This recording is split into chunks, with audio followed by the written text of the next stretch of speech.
Sir, ಈಗ ಕೇಸ್ಗಳು ಅಂತ ಹೇಳಿದ್ರಿ. ಈಗ ಕೇಸ್ಗಳಾದಾಗ ಇನ್ನು ಕನ್ನಡ ಪರ ಹೋರಾಟಗಾರರು ಅಂತಂದ್ರೆ ಹೆಂಗಾಗ್ಬಿಟ್ಟಿದೆ ಅಂದ್ರೆ ಯೂಶಲಿ ಅಯ್ಯೋ ಅವ್ರ ಮೇಲೆ ಕೇಸ್ ಇರುತ್ತೆ ಬಿಡು ಅಂತ ಹೇಳ್ತಾರೆ. ಒಂದು ವೇಳೆ ಈಗ ನಿಮ್ಮ ಕಾರ್ಯಕರ್ತರ ಮೇಲೂ ಕೂಡ ಮೇ ಬಿ ಕೇಸ್ಗಳಾಗಿರಬಹುದು. ಅವ್ರನ್ನ ನೀವ್ ಯಾವ ರೀತಿ ಈಗ ಬ್ಯಾಲೆನ್ಸ್ ಮಾಡ್ತಾರೆ? ಯಾಕೆಂತಂದ್ರೆ ಕಾರ್ಯಕರ್ತರಿಗೂ ಕೂಡ ಒಂದು ನೋವಿರುತ್ತೆ. ಈಗ ಕೇಸ್ ಆಯ್ತು ಅಂತ ಅದರಿಂದ ಹೊರಗ್ ಬರೋದ್ ಹೆಂಗೆ ಅಂತ ಯೋಚನೆ ಮಾಡ್ತಾ ಇರ್ತಾರೆ. ಅವ್ರಿಗೆ ನೀವ್ ಹೆಂಗ್ ಸಪೋರ್ಟಿವ್ ಆಗಿ ನಿಂತಿದ್ದೀರಾ? ನಿಮ್ಮ ಕಾರ್ಯಕರ್ತರು ನಿಮ್ಗೆ ಹೆಂಗ್ ಸಪೋರ್ಟಿವ್ ಆಗಿ ನಿಂತಿದ್ದಾರೆ ಸರ್? ನಿಲ್ಲೇಬೇಕಾಗುತ್ತೆ ಮೇಡಮ್. ಈಗ ಒಂದು ಹೋರಾಟ ಅಂದ್ರೆ ಈಗ ಕಾವೇರಿ ಹೋರಾಟ ನಮಗೆ ಜಾಸ್ತಿ ಬೆಂಗಳೂರಲ್ಲಿ ಬರೋದು ಕಾವೇರಿ ಹೋರಾಟ. ಕಾವೇರಿ ಹೋರಾಟ ಬಂದ್ರೆ ಪೊಲೀಸ್ನವ್ರು ಮೊದಲೇ ಲಿಸ್ಟ್ ಮಾಡ್ಬಿಡ್ತಾರೆ. ಯಾವ ಸಂಘಟನೆ ಇದೆ ಅದ್ರ ಪದಾಧಿಕಾರಿಗಳು ಯಾರು ಕ್ಷೇತ್ರವಾರು ತಗೊಂಡ್ಬಿಡ್ತಾರೆ. ತಗೊಂಡ್ಬಿಟ್ಟು ನಾವು ಹೋರಾಟಕ್ಕೆ ಹೋಗಿದ್ದಾನೋ ಅಂತ ನೋಡಲ್ಲ. ನೀವು ಸರ್ಕಾರಕ್ಕೆ ಲೆಕ್ಕ ಕೊಡಬೇಕು, ಇಷ್ಟು ಜನದ ಮೇಲೆ ಕೇಸ್ ಮಾಡಿದೀವಿ ಅಂತ.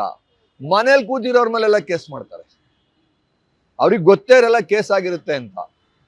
ಯಾವಾಗ ನೋಟಿಸ್ ಬರುತ್ತೆ ಇಲ್ಲ ಸಮನ್ಸ್ ಬರುತ್ತೆ ಅವಾಗ ಗೊತ್ತಾಗುತ್ತೆ ನನ್ನ ಮೇಲೆ ಕೇಸ್ ಆಗಿದೆ ಅಂತ. ನಮ್ಮ ಕರ್ನಾಟಕದ ಪೊಲೀಸ್ ಇಲಾಖೆ ಹೋರಾಟಗಾರರಿಗೆ ಇದು ಕೊಡುವಂತ ಒಂದು ಗಿಫ್ಟ್.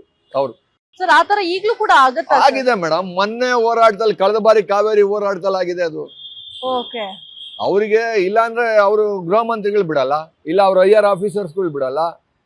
ಸರ್ ಈಗ ಹೋರಾಟದಲ್ಲಿ ಇಲ್ಲ ಅಂತಂದ್ರೆ ಅದ್ ಹೆಂಗೆ ನೋಟಿಸ್ ಕೊಡ್ತಾರೆ ಮೇಡಮ್?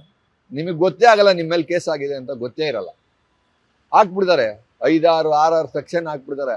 ಅವನು ಕೋರ್ಟ್ಗೆ ಹೋಗ್ಬೇಕು, ಲಾಯರ್ ಇಟ್ಕೊಬೇಕು, ಲಾಯರಿಗೆ ದುಡ್ಡು ಕಟ್ಟಬೇಕು, ಕೇಸ್ನ ತಕ್ಕೊಬೇಕು ಅಂದ್ರೆ ಅದು ಕಷ್ಟ ಹೇಳ್ಬಾರ್ದು. ಇವತ್ತು ಒಬ್ಬೊಬ್ಬರು ಹೋರಾಟಗಾರ ಮೇಲೆ 18, 20, 22 ಕೊನೆಗೆ ರೌಡಿ ಶೀಟ್ರು ಮಾಡ್ಬಿಡ್ತಾರೆ. ಹೋರಾಟ ಆದ್ಮೇಲೆ ಕನ್ನಡಕ್ಕಾಗಿ ಹೋರಾಟ ಮಾಡ್ದವ್ನು ರೌಡಿ ಪಟ್ಟ. ಯಾಕೆ ಅಂದ್ರೆ ಅವ್ರ ಕೆಲಸ ಕಡಿಮೆ ಆಗ್ಬೇಕು ಅಂತ ಇನ್ನೊಬ್ರನ್ನ ಹತ್ತಿಕ್ಕೋಕೆ, ಇಲ್ಲ ಅವ್ರನ್ನ ತುಳಿಯೋಕ್ಕೋಸ್ಕರ, ಇಲ್ಲ ಸರ್ಕಾರದ ಕೆಟ್ಟ ಹೆಸರು ಬಂದ್ಬಿಡುತ್ತೆ ಅಂತ ಅಲ್ಲಿ ಒತ್ತಡ ಇರುತ್ತಲ್ಲ, ಅದಕ್ಕೆ ಇದೆಲ್ಲ. ಅದ್ರ ಬದಲು ಹೋರಾಟ ಮಾಡ್ತಿದ್ದೀರಾ, ಹೋರಾಟಗಾರರು ಬನ್ನಿ ಕೂತ್ಕೊಳ್ಳಿ, ನಾವು ಮಾತಾಡೋಣ, ಏನ್ ಸಮಸ್ಯೆ ಇದೆ, ಕಾವೇರಿ ನೀರು ನೋಡಪ್ಪ, ಇಷ್ಟು TMC ಹೈಕೋರ್ಟ್ ಅಲ್ಲಿ ಸುಪ್ರೀಂ ಕೋರ್ಟ್ ಅಲ್ಲಿ ಒಪ್ಪಂದ ಆಗಿದೆ, ಇಷ್ಟು TMC ಕೊಡಬೇಕು, ನಾವಿಷ್ಟು ಕೊಟ್ಟಿದೀವಪ್ಪ, ಇನ್ನ ಕೊಡಲ್ಲ ಕಂಡ್ರು, ಮಾಡಬೇಡಿ ಹೋರಾಟ. ಕನ್ವಿನ್ಸ್ ಮಾಡಕ್ ಯಾರು ತಯಾರಿರಲ್ಲ. ಹತ್ತಿಕ್ಕಬೇಕು, ಇವನ ಮೇಲೆ ಹತ್ತಿಕ್ಕಬೇಕು ಅಂದ್ರೆ ಇವನು ಹೋರಾಟನ ಕುಗ್ಗಿಸ್ಬೇಕು. ಹೋರಾಟ ಕುಗ್ಗಿಸ್ಬೇಕು ಅಂದ್ರೆ 10 ಕೇಸ್ ಮಾಡಿ 4 ಸ್ಟೇಷನಲ್ಲಿ 4 ಕಡೆ ಕೇಸ್ ಮಾಡ್ಬಿಟ್ರೆ ಮುಗಿದೋಯ್ತು ಅವನ ಕತೆ. ಅವ್ನ ಸ್ವಂತ ಕೆಲ್ಸಕ್ಕೂ ಹೋಗಬಾರ್ದು, ದುಡಿಯಕ್ಕೂ ಆಗಬಾರ್ದು, ಅವನಿಗೆ ಕನ್ನಡ ಶಾಲೆ ಹಾಕೋಣಕ್ಕೆ ಭಯ ಬರಬೇಕು. ಆ ತರ ಮಾಡುತ್ತೆ ಪೊಲೀಸ್ ಇಲಾಖೆ. ಇವತ್ತು ಕನ್ನಡ ಶಾಲೆ ಹಾಕೊಬೇಕು ಅಂದ್ರೆ ಹೆಮ್ಮೆ ಇರಬೇಕು, ನಾನೊಬ್ಬ ಕನ್ನಡಿಗ, ನನ್ನ ಶಾಲೆ. ಇವ್ರು ಭಯ ಇರಬಾರ್ದು. ಇವತ್ತು ಇವ್ರು ಭಯ ಹುಟ್ಟಾಕ ಕೆಲಸ ಮಾಡ್ತಾರೆ. ಎಷ್ಟು ವ್ಯವಸ್ಥಿತವಾಗಿ ಮಾಡ್ತಾರೆ ಗೊತ್ತಾ? ಕಳ್ಳರು ನಡಿಯಕ್ಕೆ ಈ ವ್ಯವಸ್ಥೆ ಇಲ್ಲ ಇವ್ರ ಹತ್ರ.